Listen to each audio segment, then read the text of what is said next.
اب یہاں پر ایک چیز یہاں پر یہ دیکھنی چاہیے کہ ہمارے زمانے میں یہ دیکھا جاتا ہے کہ ایک طرف تو فلکیات کی ٹیم ہے، جو فلکیات انہیں کہتے ہیں، جو ماہر ہوتے ہیں، اس کے چاند کے ماہر ہوتے ہیں، یا پھر جو آسمانی جو معاملات ہوتے ہیں اس کے جو ماہر ہوتے ہیں انہیں ماہر فلکیات کہا جاتا ہے۔ جو فلکیات کا علم ہے ایک طرف تو وہ ہے جسے سائنس بھی کہا جاتا ہے، اور دوسری طرف شریعت نے جو چاند ہے اس کو معیار بتلایا ہے، وہ دیکھنے پر بتلایا ہے۔ یعنی جب انسان چاند دیکھتا ہے، چاند دیکھنے کے بعد روزے رکھو، چاند دیکھنے کے بعد تم عید کرو، اگر چاند دکھائی نہ دے تو پھر تم 30 دن پورے کرو۔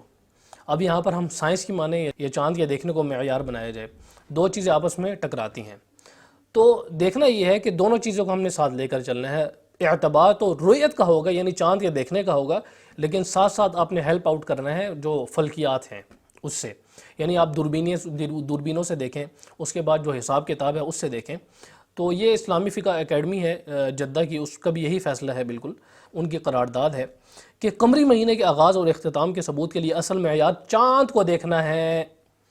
چاہے وہ نری آنکھ سے ہو یا رصد گاہوں سے اور دیگر فلکی آلات کے ذریعے ہو، اور اگر چاند نظر نہ آئے تو وہ مہینہ 30 دن کا مکمل کیے جائیں گے۔ تو دونوں کے اندر جو ہے وہ بیلنس بہت ضروری ہے دونوں چیزوں میں۔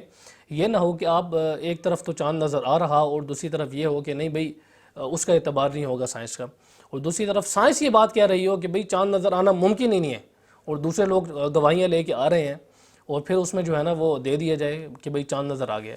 تو دونوں کے اندر اعتدال اور برابری ضروری ہے۔ اگر سائنس کے اعتبار سے چاند نظر آنا ممکن نہ ہو تو پھر عید نہیں کی جائے گی اور نہ ہی رمضان شروع کیا جائے گا، کیونکہ وہ جو گواہیاں ہوں گی وہ جھوٹی ہوں گی، اور اسے جو آپ کا نیچر ہے، جو آپ کا سبب ہے، وہ سب چیزیں اسے جھٹلا رہی ہیں۔ تو ان دونوں چیزوں میں بیلنس بہت ضروری ہے۔ اب پھر دوسری چیز یہ ہے کہ جو گواہیاں لے کے لوگ آتے ہیں تو ان کی گواہیوں کو بھی دیکھا جائے گا، پرکھا جائے گا سائنس کے اصولوں کے مطابق ہی،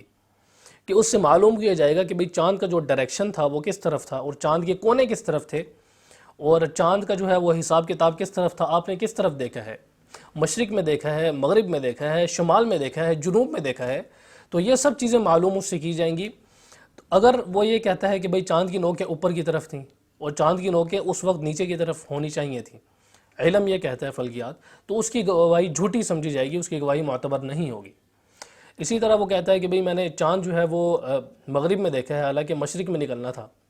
یا اسی طرح اور جو سمتیں ہیں ان میں نکلنا تھا علم کی روح سے، علم فلکیات کی روح سے، تو اس کی گواہی معتبر نہیں سمجھی جائے گی بلکہ جھوٹی سمجھی جائے گی۔ تو سائنس کے جو اصول ہیں ان کے مطابق ہی جو گواہی ہے اس کا حساب کتاب ہوگا، اور ان کا حساب کرتے ہوئے ہی اس علم کے مطابق ہی اس کی گواہی کو قبول کیا جائے گا۔ اب یہاں پر ایک اور چیز یہ دیکھنی چاہیے کہ جو فلکی علم ہے، جو فلکی حساب ہیں، جو چاند کے جو حساب کتاب ہیں، علم فلکیات ہے،